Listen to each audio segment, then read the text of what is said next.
여러분, 그거 아세요? 사랑의 불시착 다들 보셨죠? 문재인 대통령도 아시죠? 이 둘이 공통점이 있는데 그게 뭘까요? 바로 작년에 국가보안법 위반으로 보수단체들에게 고발을 당했다는 거예요. 그런데 여러분, 북한과 비슷한 이야기를 한다고 처벌을 받는다면 나는 돈보다 사람이 중요한 사회가 좋다라고 하면 국가보안법으로 처벌을 해야 될까요? 1945년 8월 15일은 광복일이죠. 36년간 일제로부터 엄청난 핍박을 받고 드디어 해방이 되었어요.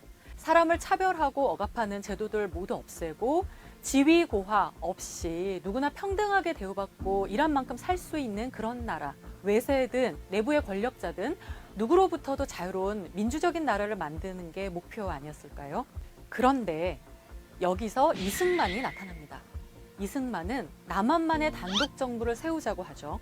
남한만의 총선거를 하자고도 하고요. 그리고 단공을 국시로 내걸겠다고 했습니다. 남한 단독 선거 반대하는 움직임이 매우 강하게 일어납니다. 제주도에서도 통일정부 수립을 요구하는 시위가 있었어요. 당시 이승만 정부는 남한 단독 선거를 반대한다는 이유로 평범한 제주도민들을 사살하고 진압하게 되죠. 그런데 여수 순천 지역에 있던 우리 군인들은 이 제주도민을 진압하라는 명령을 거부하고 역시 항쟁을 일으켰어요. 이게 바로 여순 사건입니다. 그렇게 평범한 사람들이 잘못된 정치에 저항하는 상황이었던 거예요. 결국 이승만은 남한만의 단독 정부를 세웠습니다. 대통령이 되고서 가장 싫었던 사람들이 누굴까요? 여순 사건, 제주 4.3 항쟁처럼 자기에게 반기를 들었던 사람들 아닐까요? 자신의 정치적 반대자를 좌익 세력이라고 몰아붙이면서 이들을 탄압하기 위해서 법을 만들게 되죠. 그렇게 해서 탄생한 것이 국가보안법이에요. 그 후 박정희, 전두환 독재 정권 시대에도 그리고 역대 정권의 위기가 있을 때마다 이 국가보안법이 악용되었어요. 법을 만드는 가장 빠른 방법은 여러분 뭘까요? 바로 원래 있던 법 단어만 살짝 바꾸는 겁니다.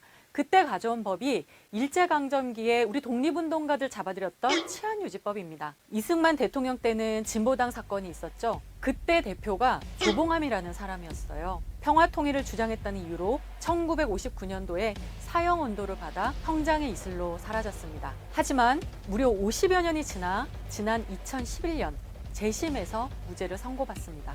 전두환 군사정권에서는 다들 아시는 분 김대중 전 대통령이 내란 음모로 사형까지 구형받습니다. 그 후 역시 20년이 지난 2004년 재심에서 무죄를 선고받죠. 최근 사건으로는 박근혜 정부가 스스로 가장 잘했다고 이야기하는 사건, 심각한 인권 침해 사건, 그리고 아직까지 실형을 살고 있는 이석기 의원 내란 음모 사건입니다. 국정원이 선거 개입 댓글 공작을 해서 국민들의 분노가 커졌죠. 정권이 위기에 봉착했는데 그때 국회의원이 북과 연계하여 내란을 모의했다고 사건을 조작해서 터뜨렸어요. 정권에 대한 분노의 여론을 덮어버립니다. 내란 음모죄는 결국 무죄로 판결났죠. 하지만 내란 선동죄와 국가보안법 위반으로 이석기 의원은 여전히 8년째 복역 중입니다. 국가보안법이 살아있다면 우리 사회를 위해 발전적인 의제를 제시하거나 정치인들의 주장과 정책을 건전한 토론을 통해 검증하거나 또 다양한 이론을 자유롭게 탐구하거나 지금까지와는 다른 새로운 사회를 상상하는 것들이 완전히 자유롭게 가능할까요?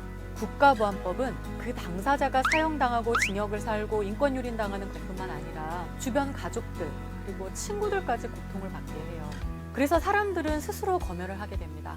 내가 하는 말이 문제되지 않을까? 이렇게 생각해도 되나? 이런 말 해도 되나? 이렇게 자기 검열을 끊임없이 무의식적으로 하고 살아가게 됩니다. 그리고 어떤 사람들은 이야기합니다. 거의 사라진 법 아니냐고요. 그런데 여러분, 처음에 제가 했던 말 기억하시죠? 최근 문재인 대통령도 국가보안법으로 고발당했다고요. 오히려 국가보안법은 최근에 더욱 우리 일상을 파고들고 있습니다. 다들 SNS 많이 하시죠? SNS 등을 통해서 일반 시민의 의견 표출과 의사소통이 더 활발해질수록 온라인에서의 검열도 강화되고 있습니다. 그리고 문재인 대통령 시기인 2018년부터 2019년 2년간 국가보안법 위반으로 수사받은 사람이 583명이나 됩니다. 그렇죠. 2018년에 남북 정상회담으로 한창 북한에 대한 호기심이 높아진 때에도 국가보안법은 우리 국민들을 감시하고 있었습니다. 이렇게 시대의 흐름을 거스르는 법 꼭 존재해야 하는 걸까요? 배제와 혐오, 그리고 차별을 넘어서 우리의 자유와 민주에 대한 상상력이 갇히지 않는 사회, 기본적인 인권을 진정으로 실현하고 한반도 평화공존의 새로운 시대를 열어낼 선택은 여러분에게 달려 있습니다. 여러분, 어떤 선택을 하시겠어요?